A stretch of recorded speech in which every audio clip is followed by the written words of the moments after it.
वालेकुम। आकाश यासीन आपसे मुखातिब है। नाजरीन, खैबर पख्तूनख्वा से उठने वाली आवाज़ें आज सिर्फ ऐवानों तक महदूद नहीं हैं, बल्कि हर गली और हर दरवाजे पर दस्तक देती नजर आती हैं। कहीं मर्रात का कानून अवामी सवाल बन चुका है, कहीं अदालत ने इक़्तिदार के ऐवानों को तलबी का पैगाम दिया है। हुकूमत के अपने ही साथी आईने की तरह सामने खड़े होकर निज़ाम की कमजोरियां दिखा रहे हैं। दूसरी जानिब बैरून मुल्क पाकिस्तानियों की मेहनत से आने वाली रकूम मुईशत के लिए उम्मीद का चिराग रोशन कर रही हैं, मगर आलमी तवानाई बहरान महंगाई की नई लहर का इशारा भी दे रहा है। इसी दौरान जदीद टेक्नोलॉजी और सरमायाकारी की नई राहें भी खुलती दिखाई देती हैं। क्या तनकीद, मईशत और तरक्की की ये मुख्तलिफ समतें एक ही मंजिल तक पहुँच सकेंगी या रास्ते मजीद कठिन होते जाएंगे? नाज़रीन, प्रोग्राम के दूसरे हिस्से में बात होगी मशरिक़ वस्ता में हर नया बयान जैसे आग में एक और चिंगारी डाल रहा हो। एक तरफ मुआहदे की बातें हैं तो दूसरी जानिब सख्त धमकियां जो हर लम्हा कशीदगी को नई शक्ल दे रही हैं। कहीं जवाब देने के दावे हैं, कहीं हमले की तैयारियों का ऐलान है, कहीं तहादी भी सफ़े मजबूत करते दिखाई नजर आते हैं।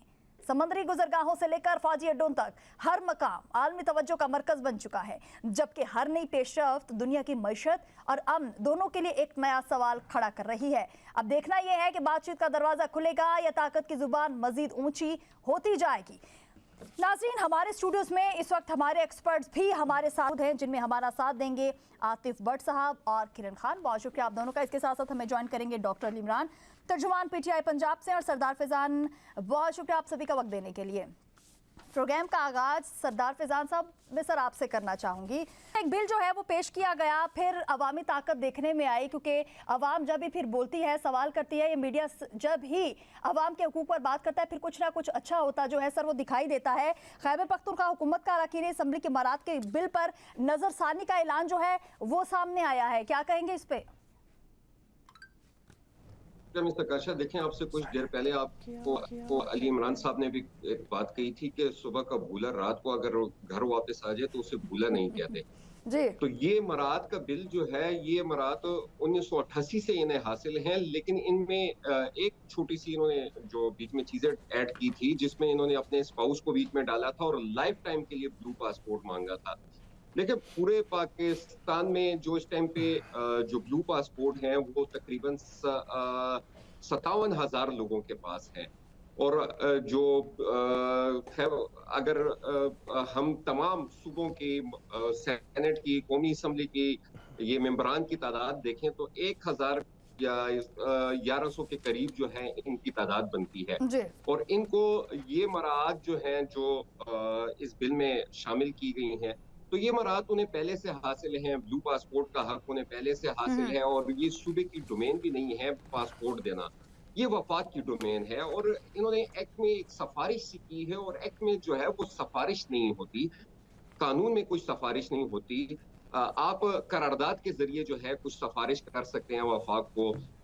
ये चीजें जो है थोड़ी सी बीच में इनकी गफलत जो है सूबाई हुकूमत की मुझे बीच में नजर आई है। और ये जो इन्होंने एक और मराद बीच में इन्होंने ऐड की थी, 4 लाइसेंस इनके पास पहले थे, इन्होंने बीच में 8 कर दिए। बाकी जो जितनी भी मराद बीच में शामिल हैं वो पहले से, मैंने कल 88 का जो एक्ट है उसे भी स्टडी कर रहा था, और जो अभी 2026 का एक्ट है उसे भी मैं स्टडी कर रहा था।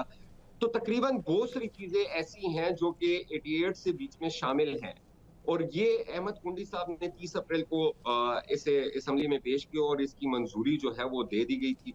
तो अब एक तो जो ज्यादा एतराज उठाया जा रहा है वो इस पे उठाया जा रहा है कि इन्होंने इसको असम्बली की जो वेबसाइट है उस पे अपलोड क्यों नहीं किया, असम्बली के एजेंडे का हिस्सा इसे क्यों नहीं बनाया, इस पे बहस क्यों नहीं हुई। क्योंकि जिस टाइम पे 26वीं आईनी तरमीम जो है लाई जा रही थी, तो कौमी असम्बली में यही तहरीक इंसाफ के जितने पार्लियामेंटेरियन हैं ये तमाम जो है उस पे एतराजात कर रहे थे, और यही बातें कर रहे थे कि आपको तमाम पार्लियामेंटेरियंस को ये बिल की कापियां देनी चाहिए, इस पे बहस होनी चाहिए। आवाम के सामने जो है, दुनिया में जब भी कोई बिल आता है, कोई एक्ट बनता है, तो वो आवाम के सामने जो है वो रखा जाता है, और आवाम उसमें अपनी राय जो है वो शामिल करती है। तो इसमें किसी आवाम की, और क्योंकि ये इनकी अपनी मराद का बिल था, तो मेरे ख्याल से इस वजह से इन्होंने छुपाया भी। और इसमें एक जो इंटरेस्टिंग चीज सामने आई है, इसमें कल जो इख्तियार वली साहब हैं, कोऑर्डिनेटर हैं वो वजीर आजम के, तो उन्होंने इस पे एक प्रेस कॉन्फ्रेंस भी की और काफी ज्यादा इस पे एतराज भी उठाया, और उनके साथ बैठे हुए थे एमपीए जलाल खान जो कि सूबाई असम्बली के मेंबर हैं मुस्लिम लीग नून के। तो वो उनके साथ बैठे हुए थे, और वो ही जलाल खान जो है, अगर आप अभी भी देखें तो उनकी ट्वीट जो है वो वहां पे पड़ी होगी, और वो इस बिल के हक में जो है वो ट्वीट कर रहे हैं, और प्रेस कॉन्फ्रेंस में इख्तियार वली के साथ बैठ के इस पे एतराज कर रहे हैं। और साथ में उन्होंने एक और एतराज भी मुस्लिम लीग नून ने उठाया है कि हमें हमारे मरकज की जानिब से कोई हमें लाइन नहीं दी जाती कि हमने किस पॉइंट पे किस तरीके से बात करना है। और सूबाई असम्बली में जो अपोजिशन लीडर हैं वो अमीर मकाम साहब के भाई हैं, और अमीर मकाम साहब जो हैं वो सूबाई सदर भी हैं, मतलब पूरा सूबा जो है वो अमीर मकाम साहब ही कंट्रोल करते हैं। मुस्लिम लीग नून में उनकी काफी ज्यादा चलती भी है। तो ये चीजें जो है मुस्लिम लीग नून को, उन्होंने इस बिल को आपस में भी डिवाइड किया हुआ है, और मुस्लिम लीग नून के अपने ही लोग जो हैं वो इसके सूबे में इस बिल के हक में वोट देते हैं, और मरकज में बैठ के फिर वो प्रेस कॉन्फ्रेंसों में भी शामिल होते हैं। तो ये एक पेचीदा चीज है। चले, तहरीक इंसाफ ने जो भी किया वो तो कर दिया, और फिर उस पर नजरसानी भी जो है वो कर रहे हैं, लेकिन मुस्लिम लीग नून के आधे लोग जो हैं वो इस बिल के, जो सूबाई असम्बली के मेंबरान हैं वो इस बिल के हक में हैं, और जो मरकज में लोग बैठे हुए हैं वो इसके खिलाफ बातें कर रहे हैं। सवाल तो सर ये है कि सुबह का भूला सुबह को भूला ही क्यों? बहुत शुक्रिया फैजान साहब, आपका पॉइंट आ चुका है। बाहर से ज्यादा जो आवाजें आ रही होती हैं बहुत ही ज्यादा वो हाइप क्रिएट कर गई हैं इस वक्त, लेकिन अंदर की आवाजों का भी सर इस वक्त पीटीआई को सामना है। अली इमरान साहब, साबिक वज़ीर आला अली अमीन गंडापुर जो है वो पार्लिमानी ग्रुप के इजलास में बैड गवर्नेंस, नाकिस तरक्याती कामों और भर्तियों में बेजाब्तियों और अरकान की तनख्वाहें बढ़ाने पर अपनी ही हुकूमत पर बरहम नजर आ रहे हैं। सो आपके अंदर भी बहुत सारे इख्तलाफात हैं, आपके अंदर भी लोग जो है वो आवाज उठा रहे हैं कि आप कर क्या रहे हैं? बिस्मिल्लाहिर्रहमानिर्रहीम। आकाशा, मेरे ख्याल से आपको, मुझे और जितने भी मेरे पार्टिसिपेंट्स हैं, पैनलिस्ट हैं, उनको इस बात पर खुश होना चाहिए कि पाकिस्तान में कोई ऐसी जमात है कि जिसके अंदर पार्लिमानी पार्टी के अंदर बैठकर लोग अगर कोई वो गलत पॉलिसी या गलत चीज़ देखते हैं जो अपनी ही हुकूमत और अपने ही लोगों से सरसद हुई है तो उस पर खुलकर बात करते हैं, और यही जमहूरियत का हुस्न है, इसी को जमहूरियत कहते हैं। मैं ये समझता हूँ कि अगर पार्लिमानी पार्टी के अंदर बैठकर अली अमीन ने कोई ऐसी पॉलिसी थी जिससे वो और बाकी मेंबरान असम्बली ये समझते थे कि ये अवामी मफादात के खिलाफ है, और अवाम ने हमें जो मैंडेट दिया है वो इसलिए दिया कि हम अवाम के हकूक़ की बात करें, अवाम के लिए अवाम के पैसे को बचाएं, टैक्स पेयर की मनी को बचाएं, और जो भी पॉलिसी हम बनाए वो अवाम से होनी चाहिए और अवाम के लिए होनी चाहिए। तो मैं ये समझता हूँ कि ये वाहिद जमात है पाकिस्तान तहरीक इंसाफ कि जिसके अंदर लोग बैठकर खुलेआम इख्तलाफ करते हैं अगर कोई चीज़ ऐसी है जो मफाद आमा के खिलाफ है। और यही तालीमात है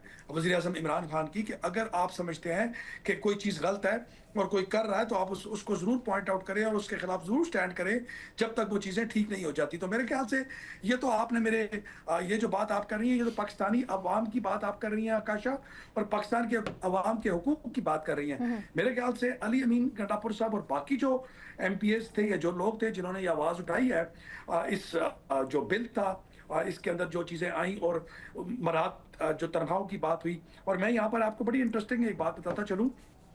मैं नेशनल टीवी पर बड़े वसूख के साथ ये बात बैठ कर रहा हूँ कि मैं वहाँ पर मौजूद था। एक मुझे याद है कि अली अमीन ने जब एक बिल पेश करना था तो अली अमीन साहब पर काफ़ी प्रेशर था MPs का कि आप हमारी तनख्वाहें बढ़ाने की बात करें। और जब ये चीज़ खान साहब के सामने गई, मैं वहाँ मौजूद था जब खान साहब के पास जेल में, ये ट्रायल के दिनों की बात है, ये ट्रायल चल रहा था और काफ़ी सारे और लोग भी मौजूद थे। तो खान साहब ने सख्ती के साथ इस चीज़ की नफ़ी की और कहा कि देखें कि जितने भी हमारे MPs और MNAs हैं सवाए चंद के बाकी अच्छे खाते पीते लोग हैं, तो मेरे ख्याल से उनको तनख्वाहें बढ़ाने की कोई उनके लिए ज़रूरत नहीं है, वो अफोर्ड कर सकते हैं। उनके माली मामलात इतने मुस्तहकम हैं कि अब वो इन तनख्वाहों पर नहीं बैठे हुए। तो क्यों हम पाकिस्तान की आवाम KPK की आवाम और टैक्स पेयर के जो पैसे हैं वो इनमें बांटें जबकि इनको इसकी ज़रूरत नहीं है। यही पैसे जो हैं ये आप आवाम की फलाह और तरक्की और उनकी बहबूद के लिए खर्च करें। तो इस बात का तो मैं खुद गवाह हूँ। और जैसा कि आपने कहा कि अली अमीन साहब ने ये बात की, तो मैं समझता ये तो बड़ा खुश आइन इक़दाम है। तो वही कह रही हूँ ना सर, सोचे समझे लोग जो है PTI में मौजूद है, फिर उनकी नहीं सुनी जाती है। और सर ये बिल जो है वो 30 अप्रैल को पेश किया गया था, 6 मई को इस पर गवर्नर ने सिग्नेचर भी किए थे। जी आकाशा देखें, इसको जैसे सरदार फैजान साहब ने कहा, मैं इनकी बात से इत्तेफाक करता हूँ कि सबसे बड़ा जो इस पे अभी जो नुकता उठाया गया वो ये है कि अगर आपने ये बिल पास किया, 30 अप्रैल को पास हुआ, 6 को गवर्नर साहब ने इस पर दस्तखत कर दिए, तो इस बिल को जो है वो अपलोड होना चाहिए था नेशनल सूबाई असम्बली की जो वेबसाइट थी उस पर, और इस बिल को असम्बली में लाकर इस पर बहस की जानी चाहिए थी। लेकिन देखिए, सरदार फैजान ने बड़ी खूबसूरत बातें की। मैं भी कल इस पर इसलिए बात नहीं कर सका कि कल मैंने देखा नहीं था। मैंने भी 1988 वाले बिल को देखा, तो बहुत माइनर सी तब्दीलियां उन्होंने इसके अंदर की हैं, लेकिन इसको इतना बड़ा हाइप दे दी गई। देखिए, किसी भी सर्किट हाउस या किसी भी क्लब में जाने के लिए उनको पहले भी मराहत हासिल है, वो कहीं भी जाकर रह सकते हैं। अगर कोई एमपी आता है KPK से और उसने इस्लामाबाद क्लब में रहना है, तो उसको खास मराहत हासिल है, वो आकर वहाँ पर रह सकता है। जहाँ पर असला लाइसेंस की बात है, तो पाकिस्तान में एक आम आदमी के पास 15 असला लाइसेंस मौजूद है। तो अगर एक MPA जिसके पास 4 लाइसेंस मौजूद है, तो 4 अगर उसने और ले लिए तो वो फीस से सर आप इसको डिफेंड कर रहे हैं, अली इमरान साहब डिफेंड कर रहे हैं। मैं आकाशा बताता हूँ, अगर आपके पास 4 लाइसेंस हैं असले के और 4 आप और लेते हैं और कौमी खजाने में पैसे जमा करवाते हैं और हर साल उसकी रिन्यूअल पे करते हैं, तो क्या सरकार को उसका फायदा होगा या नुकसान होगा? तो एक आम आदमी जब लाइसेंस ले लेता है, तो एक जो मेंबर पार्लियामेंट है वो भी तो आम आदमी है। बस उसमें फर्क ये है कि वो सर जब वो बानी पीटीआई को आम आदमी नहीं लगे, तो आप कैसे उनको आम आदमी कह सकते हैं? नहीं, मैं तनख्वाह की बात नहीं कर रहा, मैं लाइसेंस के असला सर हर कोई भी फैसिलिटी आप हर हवाले से बात करें ना। जब वो चीजें आवाम को नहीं मिल सकती, एक आम आदमी को नहीं मिल सकती, तो वो एक MPA को कैसे मिल सकती है या MNA को कैसे मिल सकती हैं? देखिए आकाशा, पाकिस्तान में मैं आपके इंफॉर्मेशन के लिए बता दूं कि कोई रिस्ट्रिक्शन नहीं है किसी आम आदमी के लिए, वो चाहे जितने मर्जी फीस जमा कराए, चालान भरे, क्योंकि मैं कानून का भी तालिब इल्म हूँ। आप चालान भरे, फीस जमा करवाएं और लाइसेंस ले लें। उसकी हर साल की जो रिन्यूअल है, हर 5 साल के बाद वो जमा कराते रहे, आपका लाइसेंस वैलिड रहेगा। ये हर पाकिस्तानी के लिए सहूलत मौजूद है। जहां तक तनख्वाह की बात है, तो मैंने आपको बताया कि खान साहब इसके बिल्कुल उन्होंने बरक्स बात की थी। उन्होंने कहा कि तनख्वाहें बढ़ाने की जरूरत नहीं है, ये जो पैसे तनख्वाहों में आप बढ़ाएंगे यही। चले हम तनख्वाहों से जरा आगे बढ़ जाते हैं। सर आगे बढ़ जाते हैं, ताहियात, सरकारी सिक्योरिटी और दीगर जो खुसूसी मराहत हैं, उस पर क्या कहेंगे आप? कैसे जस्टिफाई करेंगे? मैं ये समझता हूँ कि पाकिस्तान के जो टैक्स पेयर के पैसे हैं वो बिल्कुल ऐसे इकदाम में खर्च नहीं होने चाहिए। अगर अब इस पे बाकी सारी बातें मेरे ख्याल से इररेलेवेंट हो जाती हैं आकाशा। जब सूबाई chief minister KPK Suhail Khan Afridi साहब ने कल ये ऐलान कर दिया कि हम इस बिल को रिविजिट करेंगे, स्पीकर साहब इस पे नजरसानी की जाएगी। चलें, बहुत शुक्रिया सर। चलें सर, जो चीजें अवामी मफाद के खिलाफ लग रही हैं या अवाम जिस पर आवाज उठा रही है, हम उसको खत्म कर देंगे, तो मेरे ख्याल से बात ही खत्म होगी। चलें सर, आपका पॉइंट आ चुका है, बहुत शुक्रिया। इस वक्त आतिफ भट्ट, मैं आपकी तरफ आना चाहूंगी। सर थोड़ी सी कोशिश की अली इमरान साहब ने इसको जस्टिफाई करने की, लेकिन वो कर नहीं पाएंगे इस वजह से क्योंकि खैबर पख्तूनख्वा हुकूमत का अरकान असम्बली के मराद के बिल पर नजरसानी का जो ऐलान है वो सामने आया, सो जस्टिफाई करने का कोई फ़ायदा भी नहीं रहेगा इस पर सर। लेकिन एक चीज़ जो है वो छुपती है कि जब आपकी आवाम जो है, आपके जो लोग हैं जो आपको ट्रस्ट करते हैं, 13 साल से एक सूबे में आपकी हुकूमत है, सो आप उनके फ़ायदे के काम नहीं करते, वहाँ पर डेवलपमेंट के प्रोजेक्ट्स नहीं करते, उनकी तालीम का ख्याल नहीं कर रहे हैं, उनकी सेहत का ख्याल नहीं कर रहे हैं, लेकिन आप इस तरह के बिल अपने लिए ज़रूर लेकर आ रहे हैं। क्या कहेंगे इस पर?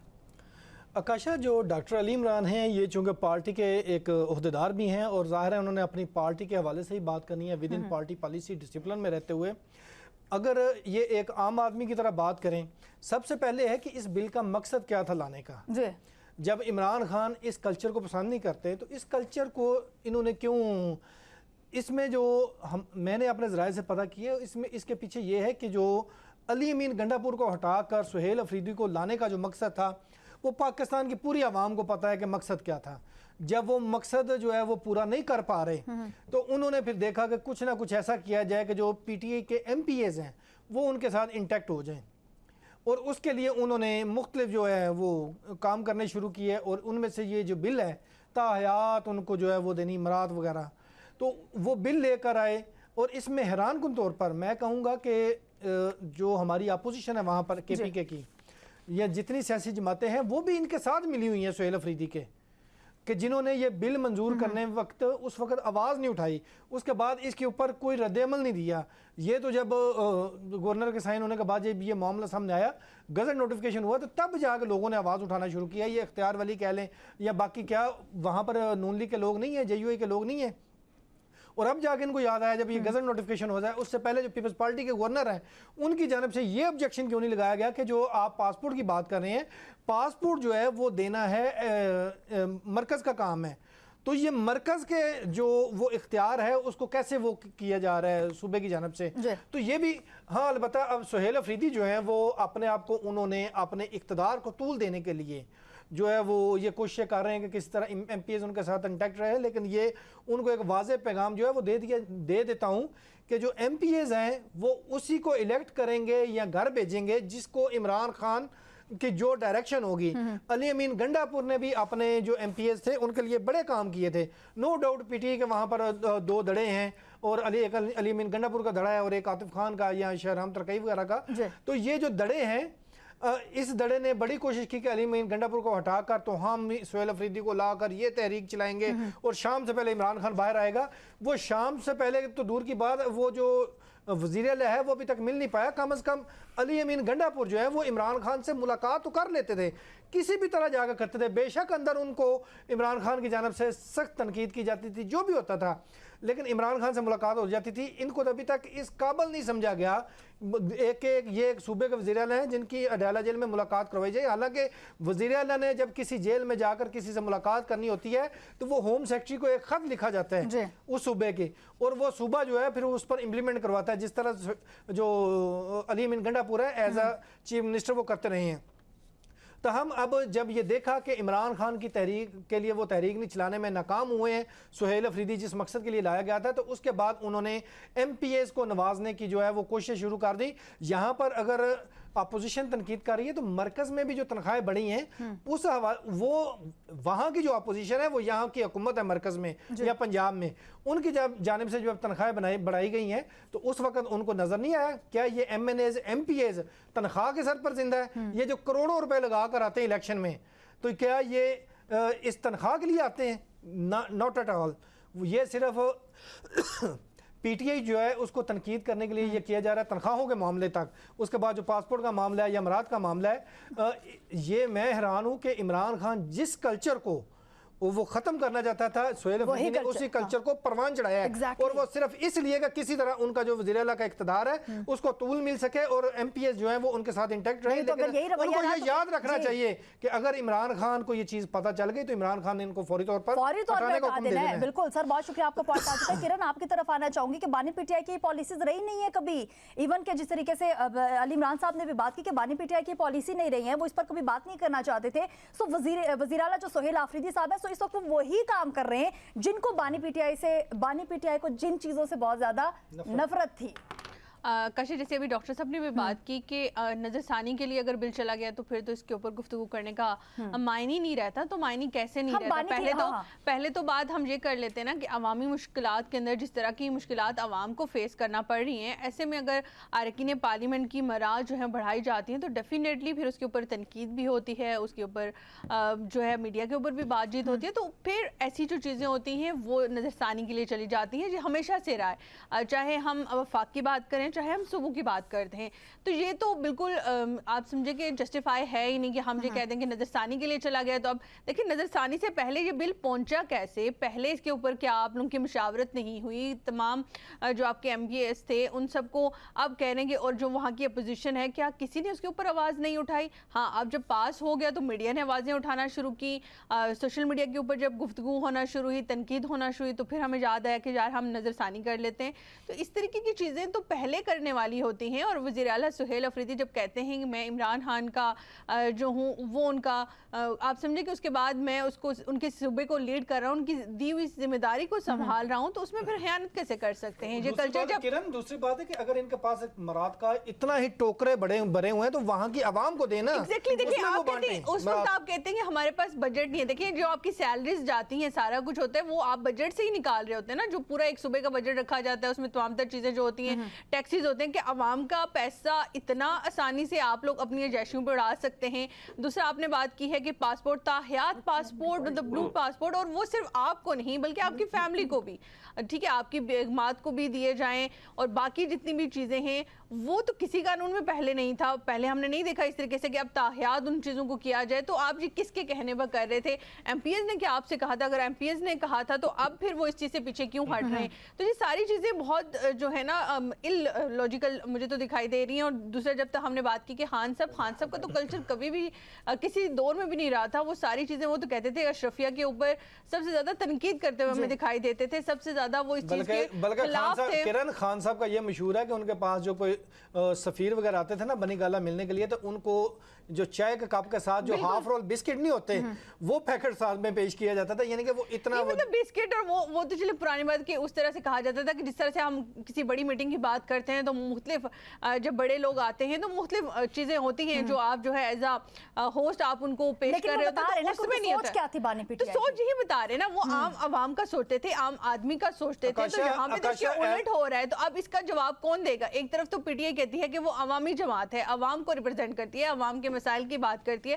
केपीके के अंदर अवाम के मसाइल तो अभी जूं के तू हैं। आप रोजगार की बात कर लेते हैं, आप सेहत के मसाइल उठा लें, आप एजुकेशन के मसाइल उठा लें, कहाँ पर अच्छा केपीके कोई ऐसे 2-3 मुझे डॉक्टर साहब जहाँ पर बैठे हैं अली इमरान साहब, 2 से 3 प्रोजेक्ट ऐसे बता दें जो अवामी हूँ, यूथ के लिए हूँ, नौजवान को रिप्रेजेंट कर रहे हों और नौजवान को अपनी तरफ कौमी धारे में लाने की कोशिश हो, जिसमें आप उनको बता रहे हों कि आप अगर एजुकेशन हासिल करते हैं, आपके पास कोई भी स्किल है तो आए आप लोग अपना जो है वो कमाएं, अपनी फैमिली को रन करें। लेकिन ऐसा तो देखिए अफसोस तब होता है ना, वफाक को तो हम कहते हैं चले वफाक को छोड़ देते हैं, जब आप कहते हैं कि हमारा सूबा एक मिसाली सूबा है तो उसके अंदर वो चीज़ें कहाँ हैं, हमें वो दिखा दें। आपने मेट्रोज का एक प्रोजेक्ट शुरू हुआ था, वो जिस तरीके से शुरू हुआ उसमें जितने करप्शन के केसेस सामने आए वो हम डिफरेंट किसी दिन डिस्कस कर लेंगे, उसके ऊपर हम अभी बात नहीं करते।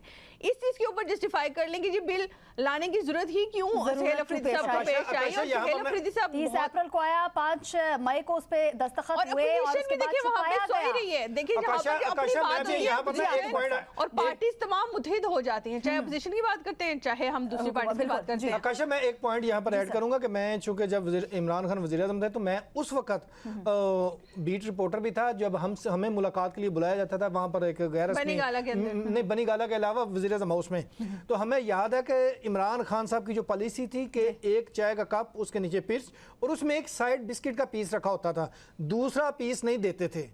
ये उनकी पॉलिसी है, यानी कि इतना सादा। और यहाँ पर जो उनके एमपीएस हैं वो अपने ऊपर जो है वो मराद की बछाड़ करते जा रहे हैं। हम बात कर सकते हैं कि आपकी जो मौजूदा क़यादत है उसने पीटीआई का क्या हाल कर दिया है, जो केपीके में गवर्नमेंट है इस वक्त पीटीआई की, उन्होंने पार्टी का क्या हाल कर दिया है।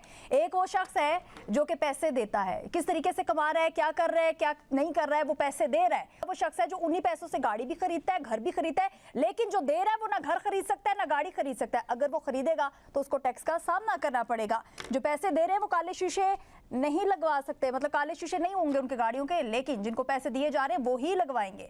बात होगी इस पे। यहाँ पर वक्त एक शॉर्ट ब्रेक का, स्टे विद अस।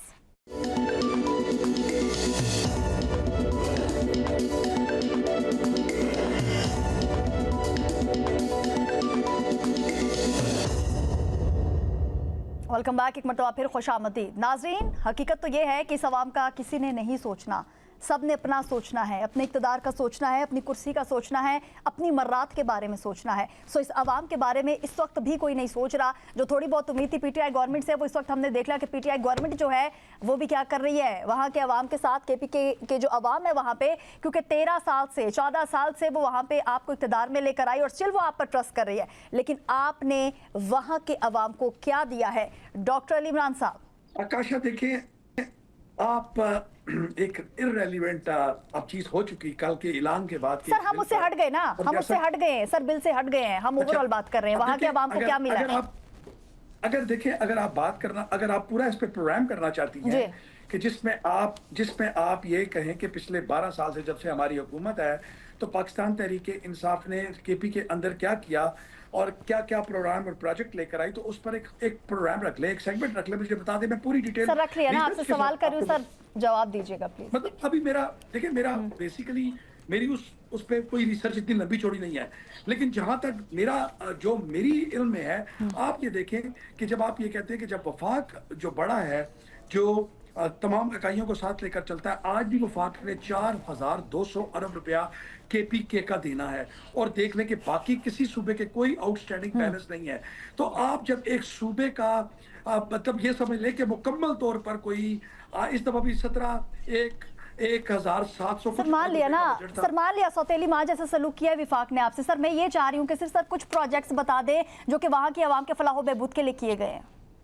आकाशा देखिए, मैं इस वक्त मुझे फिंगर टिप्स पे नहीं है, सिंस मैं पंजाब का वासी हूँ, मैं आई स्पीक्स फॉर पंजाब।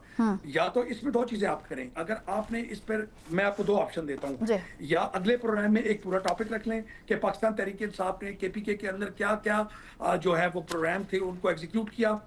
एक मेरे ऊपर ऑप्शन रख सकती हैं, या आप KP से शफी जान जो इस वक्त मशीर है इतलात के, उनको ले सकती हैं। अगर अगला प्रोग्राम आप करें उस पर मुझे बताएं कि मैं इस पे पूरी डिटेल्ड लेकर आऊंगा। लेकिन चीजें होती हैं, मैं वही चाह रही थी, जैसे BRT की बात करते हैं, इस तरह के प्रोजेक्ट्स होते हैं, सिर्फ वही गिनवा दें। मैं वही कह रही हूँ, लेकिन किरण एक मिनट दीजिएगा प्लीज, किरण एक मिनट दीजिएगा। सर आप तर्जुमान PTI पंजाब से हैं, मैं चाह रही थी कि कुछ प्रोजेक्ट्स आप गिनवा दें, लेकिन पेशावर से इस वक्त सरदार फैजान भी हमारे साथ मौजूद है। तो यही सवाल सरदार फैजान आपके जानिब करना चाहूंगी कि क्या ऐसा है जो 14 साल से नया कर दिया PTI ने वहां पे पेशावर में, और आप लोग बहुत खुश हैं वहां पे?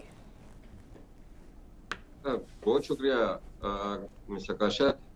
तहरीक इंसाफ जब से खैबर पख्तूनख्वा में आई है, पहले जो CM उनके बने थे वो नौशहरा से बने थे, क्या नाम था, मेरे ज़हन से नाम निकल गया, परवेज खटक साहब, परवेज खटक साहब, फिर महमूद खान साहब आए, फिर अभी अली अमीन गंडापुर साहब गए, और सुहेल अफरीदी जो हैं वो अभी आए हैं। तो अब के अगर अभी की बात करते हैं, इन सारे सालों को छोड़ के, आपने BRT की अभी अपने प्रोग्राम में भी बात की कि उसमें काफी करप्शन के केसेस हैं, चीजें हैं, ठीक है, हम मानते हैं कि उसमें करप्शन के केसेस, चीजें अभी भी पेंडिंग पड़ी हुई हैं, लेकिन नैब ने अभी तक उसको जो है वो ओपन नहीं किया। और किस वजह से नहीं किया? क्योंकि परवेज खटक साहब जो है वो जाके मरकज में बैठ गए हैं, तो इस वजह से उनके केसेस अभी तक ओपन नहीं हुए। जो आपने स्कीमों की बात की, अभी जो बजट में हमने देखा है कि नौजवानों के लिए काफी ज्यादा स्कीमें जो हैं वो सामने आई हैं। और दूसरा, तहरीक इंसाफ ने जो किया है, आपने दूसरी तमाम असम्बलियों में देख लें, चाहे सिंध की हो, पंजाब की हो, बलूचिस्तान की हो, कि कौन सी असम्बली में 65% जो है वो नौजवान जो क़यादत को सामने लेके आए हैं। अपने तमाम ISF के मेंबर्स जो कि यूनिवर्सिटियों से फारिग हुए थे, तो फ्रेश ग्रेजुएट जो है उनको असम्बलियों में ला के बिठाया है, तालीम याफ्ता लोग हैं, अपनी तरफ से वो भरपूर कोशिश कर रहे हैं। अभी इस बजट में अगर हम बात करें तो उन्होंने तालीम के लिए जो है वो काफी नौजवानों को कर्जे देने की बीच में बात की है, जो कि मुल्क के अंदर, सूबे के अंदर जो है वो तालीम हासिल करने के लिए भी कर्जा ले सकते हैं, और बैरून मुल्क जाने के लिए भी, वो तालीम हासिल करने के लिए भी कर्जा ले सकते हैं, और साथ में नौजवान जो है वो बाहर अगर मुलाजमत के लिए जाना चाहते हैं तो उसके लिए भी जो है वो कर्जा ले सकते हैं। तो ये एक चीज थी, क्योंकि बहुत सारे नौजवान ऐसे हैं जो कि अपनी तालीम जो है, क्योंकि गुर्बत जो है वो पाकिस्तान में काफी ज्यादा है, हमारे सूबे में भी काफी ज्यादा है, दहशतगर्दी काफी ज्यादा है, तो लोगों के पास रोजगार के मौके इतने ज्यादा नहीं है हमारे सूबे में। जैसे कि अली इमरान साहब ने भी बात की कि 4 खरब से ज्यादा जो है वो वफाक ने अभी सूबे का देना है, जिसके लिए सुहेल अफरीदी बार बार जाते हैं, मीटिंग्स में भी बैठते हैं, जिस पर उन पे तनकीद भी होती है कि वो उनकी मीटिंग्स में जाके बैठ जाते हैं, लेकिन वहां पे जाके वो अपना एजेंडा जो है वो सामने रखते हैं और उनसे वो अपने सूबे के लिए डिमांड करते हैं। लेकिन अगर सूबे के अपने 7 अजला जो हैं, जो दहशतगर्द ज़दा अजला थे, जो जिनको फाटा और फाटा कहा जाता था, वो आपने सूबे के इंतजाम कर दिए और आपने वादा किया था कि हम इनके सालाना इनको हम पैसे दिया करेंगे। आपने वो पैसे भी जो है वो रोक के रखे हैं और सूबे के तमाम जो बजट या जो जितना भी सूबा अपना इनकम जनरेट करता है उसका बहुत हिस्सा जो है वो उन अजला की तरफ चला जाता है, डेवलपमेंट्स की तरफ चला जाता है, वहाँ के नौजवानों के लिए रोजगार और दीगर चीजों में तालीम के ऊपर खर्च हो जाता है। तो वफाक को भी इस पे सोचना चाहिए कि आप एक सूबे के साथ किस तरह का इमजी सलूक कर रहे हैं। तो बीच में अगर प्रोजेक्ट्स की और बात करें तो काफी ज्यादा ऐसे प्रोजेक्ट्स हैं जो कि सूबाई हुकूमत ने लॉन्च किए हैं और कोशिश वो अपनी तरफ से कर रहे हैं, भरपूर कोशिश है उनकी कि वो सूबे को बेहतरी की तरफ लेके जाए। लेकिन अभी जो एतराज उनके ऊपर जो अभी उन पे जो इन्होंने अभी अपने इख्तियारात का आपके प्रोग्राम में अभी बात हो रही थी कि गवर्नर साहब ने इस पे एतराज क्यों नहीं लगाया कि मतलब ये जो बिल पेश हुआ, ये बिल का जो है वो गवर्नर साहब के भाई ने जो है वो असेंबली में पेश किया था, अहमद कुंडी साहब ने। तो गवर्नर साहब अपने भाई के पेश करदा बिल पे जो है वो किस तरीके से वो एतराज उठा सकते थे। सही कहा आपने, बहुत शुक्रिया सर, आपका पॉइंट आ चुका है। अली इमरान साहब, तवानाई बहरान से एशियाई मईशतें जो हैं वो इस वक्त शदीद मुतासिर हैं। एडीबी ने महंगाई बढ़ने का खदशा जो है वो जाहिर किया है। सर, पाकिस्तान का पहले ही बुरा हाल है, महंगाई से काम आदमी जो है महंगाई की चक्की में पिस चुका है। पाकिस्तान की जो मौजूदा हुकूमत है महंगाई जैसे बड़े मसले पर काबू नहीं पा सकी है, लेकिन मौशी नमो को बढ़ाने के दरमियान तवाजुन कैसे कायम कर पाएगी सर? अच्छा देखिए, इसमें हम कई दफ़ा आपके शो में बात कर चुके हैं कि ये हुकूमत, इसको जब लाया गया था तो उनको दो काम सौंपे गए थे। एक ये था कि आपने इस मुल्क की मईशत को ठीक करना है और दूसरा आपने एक बयानिया बनाना है, यानी पॉलिटिकली आपने अपने आप को मजबूत करना है। जब आप इस पे नज़र डालते हैं तो आकाश आप ये देखें कि ये दोनों बाजों पर मुकम्मल तौर पर फेल हो चुके हैं। वो मैं कैसे कहता हूँ, मैं इसलिए कहता हूँ कि देखें, पाकिस्तान से 100 से ज़ायद मल्टी नेशनल कंपनियां चली गई और हालिया अभी जो मैंने उस दिन भी आपके प्रोग्राम में कहा कि प्रॉक्टर एंड गैम्बल जो कि बहुत बड़ी मल्टी नेशनल कंपनी है, उसने भी पाकिस्तान से अपना बोरी बिस्तरा जो है वो लपेटने का ऐलान कर दिया और वो भी पाकिस्तान छोड़ के जा रहे हैं। ये रोजमर्रा की जो प्रोडक्ट्स आप शैम्पू यूज करती हैं, मेकअप यूज करती हैं, ये बहुत आपको पता है, मैं नाम नहीं लेना चाहता क्योंकि टीवी पर मुनासिब नहीं होगा। प्रॉक्टर एंड गैम्बल बहुत बड़ा ग्रुप था, मल्टी नेशनल कंपनी थी जो पाकिस्तान से जा रही है। और आप पाकिस्तान की एक लोकल गुल अहमद जो आपकी अपनी प्रोडक्ट जो कपड़ों की एक बहुत बड़ी लाइन है, उन्होंने भी अपनी एक्सपोर्ट जो है वो बंद करने का ऐलान किया। अब आ जाते हैं एनर्जी के ऊपर। देखिए आकाशा, मैंने 12 ये कहा कि जब बजट से पहले मैंने कहा था कि इस दफ़ा जो बजट डेफिसिट था वो एफपीआर का वो ये था 700 से लेकर 1300 अरब रुपया।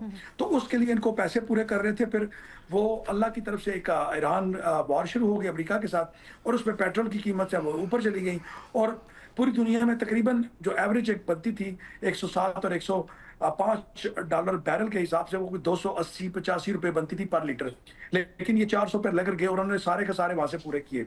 इवन के इस वक्त पेट्रोल की जो कीमतें हैं वो क्रैश करके 67-68 डॉलर पर बैरल पर भी चली गई हैं, लेकिन आज भी पाकिस्तान में पेट्रोल जो है 300 से ऊपर है। अब मसला ये है कि देखिए, आपकी इंडस्ट्री बंद होगी, आपकी रियल एस्टेट खत्म होगी। डॉक्टर साहब मैं आपको क्लियर कर दूं, 73 तक गया था और उसके बाद अभी जो कल से ईरान पर और अमेरिका के दरमियान दोबारा हमले शुरू हुए हैं, उसके बाद फिर 77 डॉलर 78 डॉलर तक जो है ये चला गया ब्रेंट ऑयल। बिल्कुल सर ये इसने डिप लिया था सर। अगर आप स्टॉक को देखें तो मैं नंबर्स पढ़ रहा था, ये 67 और 68 पर भी ट्रेड हुआ है कुछ 2 या 3 दिन के लिए। तो ये उस वहां तक ये डिप करके गया और उसके बाद ये कहा जा रहा था कि ये क्रैश करेगा। क्रैश का मतलब ये था कि ये 45 या 50 के दरमियान चला जाएगा, जिससे फिर कीमतें बिल्कुल धड़म करके जमीन पर आ जाएगी। देखिए आतिफ साहब, यहाँ पर जो असल समझने की जरूरत है वो ये है कि इस मुल्क में क्या कोई माशी पॉलिसी जो है वो वो बनाई जा रही है या कोई ऐसी माशी पॉलिसी है जिसको ये लेकर आगे चलेगा और पाकिस्तान में खुशहाली आएगी। तो मेरे ख्याल से पिछले 5 सालों में हमने देख लिया कि 5वां बजट जब इन्होंने पेश कर लिया और 5वें बजट के बाद भी ये उम्मीद पैदा ना हो सकी कि मुल्क में क्या कोई नई इंडस्ट्री आएगी, बल्कि जो पुरानी इंडस्ट्री है वो भी बंद होगी। और फिर हम बार बार ये शोर डालते हैं कि जी बाहर से लोग आएंगे, इन्वेस्टर्स आएंगे, वो पाकिस्तान में इन्वेस्ट करेंगे। मुझे बताएं, जिस मुल्क के अंदर 100 मल्टीनेशनल कंपनी पहले ही बंद करके जा चुकी है, तो वहां कौन से और लोग हैं जो मजीद जो बाहर से आएंगे उनको देखते हुए कि जो 100 मल्टीनेशनल बंद कर गई। देखिए सबसे पहले आपने देखिए किसी भी मुल्क की जो इकोनॉमी होती है, जो मईशत होती है, उसको चलाने के लिए 2 बड़े अहम फैक्टर्स होते हैं। एक उस मुल्क का साफ और शफाफ अदालती निज़ाम और उसकी लॉ इन्फोर्समेंट अथॉरिटीज। पाकिस्तान में जो अदालती निज़ाम है 26-27 अमेंडमेंट के बाद आपको पता ही है कि पाकिस्तान की आवाम को इंसाफ नापैद हो गया, तो बाहर से आने वाला शख्स जो होगा जो इस मुल्क पे अरबों डॉलर लेकर आएगा और कल उसके अरबों डॉलर जो है वो स्टेक पर आएंगे, तो उसका कोई प्रॉब्लम हो जाएगा तो वो किधर जाएगा? अदालतों के अंदर, और अदालतों के डॉक्टर साहब आप नहीं समझते, डॉक्टर साहब आप नहीं समझते कि आपकी पार्टी भी इसके लिए जिम्मेदार है? क्योंकि सरमायाकारों को जब सियासी अदम इस्तेकाम हो या मुल्क के अंदर इस तरह दहशतगर्दी की लहर हो और सियासी पार्टियां तकसीम नजर आए, तो उसके बाद ही ये सरमायाकार जो है वो अपने बिजनेस को ठप करके ले जाते हैं बैरून मुल्क। देखिए पॉलिसीज कौन बनाता है? पॉलिसीज जो हुकूमत में लोग होते हैं वो बनाते हैं। लेकिन आप मुखालफत कर रहे हैं उस पॉलिसी की, आपने मुखालफत की हुई है उस पॉलिसी की। आतिफ भट्ट साहब देखें, पॉलिसीज बनाना हुकूमत का काम है, इकोनॉमी को चलाना हुकूमत का काम है, माशी रोड मैप देना हुकूमत का काम होता है। क्या आप समझते हैं कि पिछले 5 साल से ये जो लोग बैठे हुए हैं, मैं 5 साल की बात नहीं करता आतिफ भट्ट साहब, ये लोग पिछले 50 साल से सिस्टम के अंदर बैठे हैं। जब आप डिलिबरेटली जानबूझकर 50 साल से सिस्टम में बैठे हैं, लेकिन सिस्टम जो है वो ठीक नहीं हो रहा है।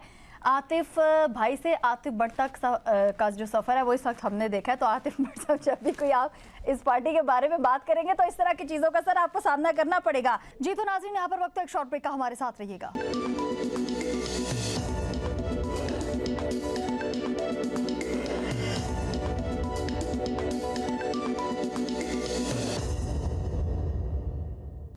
Welcome back. एक मरतबा फिर आपको खुशामदीद कहेंगे।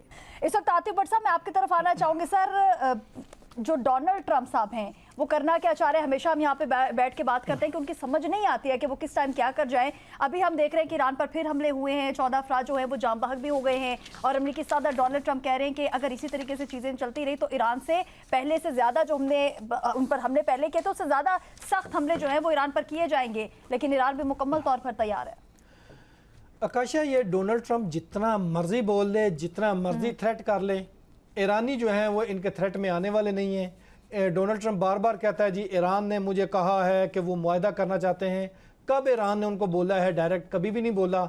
ये दरमियान में जो पाकिस्तान या दीगर जो हमसाया ममालिक हैं, जो दोस्त ममालिक की जानब से जो किरदार अदा किया गया है, तो ट्रंप तो खुद इस जंग से निकलना चाहते थे। लेकिन मैं पहले भी आपके प्रोग्राम में बता चुका हूँ कि ये जो 60 रोज़ का वक्त था, इसमें जो शरारती अनासर हैं, मैं इसराइल की तरफ इशारा है, इंडिया की तरफ इशारा है, और कुछ ऐसे ममालिक हैं जो ये जंग रुकवाना नहीं चाहते थे, और उसके बावजूद पाकिस्तान को कामयाबी मिली। और अब वो जो शरारती अनासर हैं अभी दोबारा शरारतें कर रहे हैं और कोशिश कर रहे हैं कि ये इनके दरमियान जो है वो मुआहदा टूट जाए और ये जंग बदी जो है वो ख़त्म हो जाए, जिसका ऐलान भी डोनाल्ड ट्रंप की जानब से किया गया है। ये ज़रूर है कि डोनाल्ड ट्रंप जो है वो एक अनगाइडेड मिसाइल है, किसी वक्त भी किसी तरह का भी चल सकता है, और उनकी जानब से पहला मुआहदा किया गया, फिर ईरान के बारे में तारीफ़ें की गई, पाकिस्तान की तारीफ़ें की गई, उसके बाद फिर ईरान पर हमले। और ये नहीं अभी एहतसाब किया जा रहा कि ये सब करवाने के पीछे है कौन। कौन नहीं चाहता कि ये मुज़ाकरात कामयाब हों। और अभी भी डोनाल्ड ट्रंप की जानब से जो ताज़ा धमकियाँ दी गई हैं उसके हवाले से वाज़ेह तौर पर ईरान ने भी जवाब दिया है, मुंह तोड़ जवाब दिया है, और उन्होंने कहा कि आज हम इंतज़ार कर रहे हैं। और उन डोनाल्ड ट्रंप को ये नहीं भूलना चाहिए कि पहले भी ईरान के ऊपर जब 4 दिन का या 4 घंटे का सोचकर एक अटैक किया गया था तो 40 रोज़ तक जंग लगी रही और कोई कामयाबी हासिल नहीं की। और आज भी जब ये मुआहदा हुआ है तो दुनिया जो है वो ईरान को कामयाब और फातेह करार दे रही है, डोनाल्ड ट्रंप को नहीं। और डोनाल्ड ट्रंप जो है वो अभी भी फौजी ताकत का इस्तेमाल करने का ख्वाहिशमंद है इसराइल के कहने पर, और इसराइल जो है वो डोनाल्ड ट्रंप को ना इधर का छोड़ेगा ना उधर का छोड़ेगा। और ट्रंप जो है वो बादशाह बना हुआ है, और अभी भी ये जो खित्ते के अंदर दोबारा एक अदम इस्तेकाम फैला है और ये जो एक दूसरे पर हमले किए गए हैं, उसके बाद अब लगता है सही है कि पाकिस्तान में फिर जो है वो दोबारा जंग लगने लगी है महंगाई की। पहले भी तेल जो है वो पाकिस्तान में महंगा हुआ, और अब भी $5 तक जो है वो पेट्रोल की कीमतें जो हैं वो ऊपर चली गई हैं इंटरनेशनल मार्केट में। तो हुकूमत ने रिलीफ तो नहीं दिया पिछले 2 हफ्ते, लेकिन इस दफ़ा जो $5 आज ऊपर गई है, और जो इम्कान यही है कि अगर जंग लगी रहती है तो इंटरनेशनल मार्केट में फिर कीमत ऊपर जाएगी। तो जब ये कीमत ऊपर जाएगी तो रिलीफ तो नहीं दिया, लेकिन अब महंगाई जो है वो आवाम को ज़रूर मिलेगी, जो कि उनका मुकद्दर है इस पाकिस्तान में इस हुकूमत के होते हुए। और अभी भी डोनाल्ड ट्रंप जो है वो कोशिश कर रहा है कि वो जंग जीत जाए, लेकिन उसको ये याद रखना पड़ेगा कि ईरानी बहादुर कौम है, वो मर सकती है, कट सकती है, लेकिन हार नहीं मानेगी और ना ही इसके आगे सरेंडर करेगी। उनकी पहली लीडरशिप जो थी उसको आपने उसको शहीद कर दिया, उसके बावजूद उसकी आवाम जो है वो डटी हुई है, खड़ी है, और अभी तक वहाँ पर किसी किस्म आवाम जो है वो पहले थोड़ी सी जो मुंतशिर थी अब वो इकट्ठा हो गई है, यकजा हो गई है। जब अमेरिका की जानब से या इसराइल की जानब से ऐलान किया जाता कि हम फलां जगह टारगेट करेंगे, तो वहाँ की ईरानी आवाम खुद भाग भाग कर गाड़ियों पर उस जगह पर जाकर पहुँच जाती थी कि हम उस पुल की हिफाजत करेंगे। तो ऐसी कौम से डोनाल्ड ट्रंप जो है वो लड़ना चाहता है और समझता है कि वो हार जाएंगे या सरेंडर कर देंगे, तो ये उसकी भूल है। और अभी भी डोनाल्ड ट्रंप जो है वो जो इंतशार फैलाने वाले ममालिक हैं उनके कब्जे में खेलना शुरू हो गए हैं। और इजराइल जो है वो बार बार कह रहा है जी हम तो तैयार बैठे हुए हैं, तो वो पहले दिन से तैयार हैं हमला करने के लिए। वो तो चाहते ही नहीं थे कि ये जंगबंदी हो, और अब ये चूंकि जंगबंदी हुई है और इजराइल को चुभ रही थी, अब वो शरारतें कर रहे हैं, साजिशें कर रहे हैं और ऐसी चीजें कर रहे हैं जिससे ईरान जो है वो कोई वार करे तो अमेरिका जो है उसके ऊपर हमला करे, और वो इस साजिशों में अभी कामयाब हो रहा है। और मैंने पहले कहा था कि 60 दिन निकालना बड़ा मुश्किल है ईरान और अमेरिका के लिए, क्योंकि जब तक इजराइल जैसा साजिशी और इंडिया जैसा जो है वो काले दिमाग वाला कार दुश्मन मौजूद है, सही चीजें तो ऐसे में ये मुमकिन नहीं है। चले, बहुत शुक्रिया सर, आपका पॉइंट आ चुका है। और इसी बात वही है कि डोनाल्ड ट्रंप साहब को ऐसी कौम से डरना चाहिए, लड़ना बिल्कुल भी नहीं चाहिए, क्योंकि वो कौम ऐसी है कि ना को चने चपवा भी दिए और आगे चल के भी आपको इन्हीं चीज़ों का सामना जो है वो करना पड़ सकता है। किरण, आपकी तरफ आना चाहूंगी। पहले ही पता था ये मुआहिदा जो है वो नहीं हो सकेगा, ईरान जंग में अमेरिका का साथ देने के लिए मुकम्मल तौर पर तैयार हैं, इसराइल की जानिब से इस तरह का बयान जो है वो आया सामने, क्या कहेंगी इस पर? आकाशा, इसराइल का तो ये भी बयान आया कि अगर अमेरिका को फौजी ज़रूरत पड़ी तो हम वो भी देने के लिए तैयार हैं। तो मैं आज दावे से बात कह सकती हूँ कि अगर अमेरिका और इसराइल अपनी फ़ौज को भेजते हैं ईरान के अंदर, अगर ज़मीनी जंग के अंदर, तो अमेरिका को बहुत बुरे तरीके से शिकस्त होगी और मुँह की खाना पड़ेगी। अभी तो फ़िलहाल ईरान की जानिब से उस तरीके से अमेरिका को जवाब नहीं दिया गया। कल डायरेक्ट आप समझें कि एक पहला मतलब जंगबंदी के साइन होने के बाद जिस तरीके से कल दोबारा से ट्रंप साहब ने बयान दिए और मशहद से लेकर तेहरान से लेकर मशहद तक जो ट्रैक है, उनका ट्रेन का ट्रैक है, उसके ऊपर हमला किया गया है और वहाँ पर उनकी जो सर्विस है वो भी बंद कर दी गई। आज खैर खैरियत से अल्लाह करे कि जो सुप्रीम लीडर आयतुल्लाह खामनाई हैं उनकी तदफीन हो जाए, तो उसके बाद ईरानी कौम ज़रूर जो है ना इसका जवाब देगी। और जिस तरीके से आप देखेंगे इन जो दिनों में, कुछ दिनों के अंदर आपने ईरान के अंदर यकजहती देखी है, उनके अंदर एक अपने लीडर के साथ जो प्यार देखा है वो शायद दुनिया ने पहले नहीं देखा था। अब वो जिस तरीके से वहाँ पर नारे हमारे सामने आ रहे हैं, इंतकाम की बू एक नज़र आ रही है। ईरान की जो अवाम है, ईरान के जो एक आम शहरी है, अब वो भी चाहता है कि ईरान जो है अपने सुप्रीम लीडर का बदला ले और जितने उनके साथ जंगबंदी करने की कोशिशें जो पहले की गई थी लेकिन वो दोबारा से नाकाम बनाने के लिए इसराइल, अमेरिका और जो बाकी जो ममालिक हैं वो उसके अंदर किरदार अदा कर रहे हैं, उन तमाम को मुंह तोड़ जवाब दे ताकि एक दफ़ा उनको पता चले। हमने पहले भी बात की थी कि अमेरिका पहले भी गलती उसने की थी ईरान के ऊपर हमला करके और अब भी वो गलती करेगा, क्योंकि वो ईरानी कौम को अभी तक ठीक तरह से समझ ही नहीं पाए कि ईरानी कौम जो है कितना उनके अंदर। ट्रंप ने ईरान को भी वेनेजुएला ही समझा हुआ था। नहीं, लेकिन ऐसा हो नहीं सकता कभी भी। वो उन्हें गलती करके देख ली, 4 महीने पहले भी करके देख ली और अब भी वो अगर ऐसा करेंगे तो देखिए डेफिनेटली नुकसान होता है। जंगों में कभी भी किसी की भलाई नहीं हुई, नुकसान दोनों तरफ होगा, बहुत ज़्यादा भी होगा, लेकिन उसमें इतना ज़्यादा आगे से जवाब देने की जो सकत है ना, वो शायद अमेरिका ने सोचा था कि ईरानी तो ईरानी कौम ने देखिए इतनी सालों से वो सेंसेशन का जो है शिकार था, उसके ऊपर पाबंदियाँ थी, तो उसने तो सुई से लेकर एक एक छोटी सी चीज़ जो है वो अपने मुल्क में पैदा की हुई है। तो अमेरिका जो है उसके ऊपर हमला करने का सोच रहा है। और फिर जो बयानात, मुझे लगता है जब तक मिड टर्म इलेक्शन नहीं हो जाते अमेरिका के अंदर, तो अमेरिकन सदर जो हैं डोनाल्ड ट्रंप, उनकी जानिब से ऐसे बयानात आते रहेंगे और दुनिया जो है इन बयानात के ऊपर आप देखें उसका असर पूरी दुनिया में पड़ता है। फिर जिस तरीके से आतिफ साहब ने भी बात की कि पाकिस्तान के ऊपर सबसे ज़्यादा असर हमें आता है, हालांकि पेट्रोल हमने पहले से बाय किया होता है, पहले से इसके मायदे हुए हुए होते हैं और कहीं ना कहीं हमारे पास 2 से 3 महीने का स्टॉक भी मौजूद होता है, लेकिन उसके बावजूद हम देखते हैं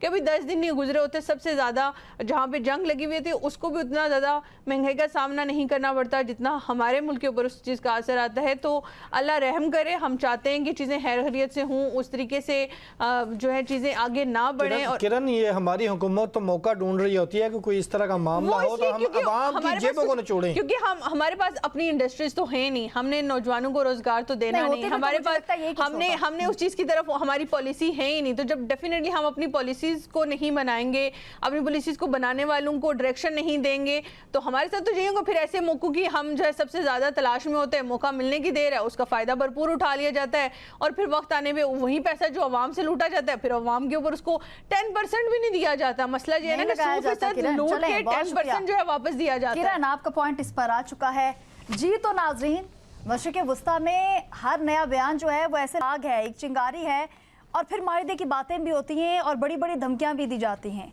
बहुत शुक्रिया, आप सभी हमारे साथ मौजूद थे। डॉक्टर अली इमरान साहब, किरण खान, सरदार फैजान, आतिफ भट्ट। इसी के साथ ही अपनी मेज़बान आकाशा यासीन को दीजिए इजाज़त। खुदा हाफ़िज़।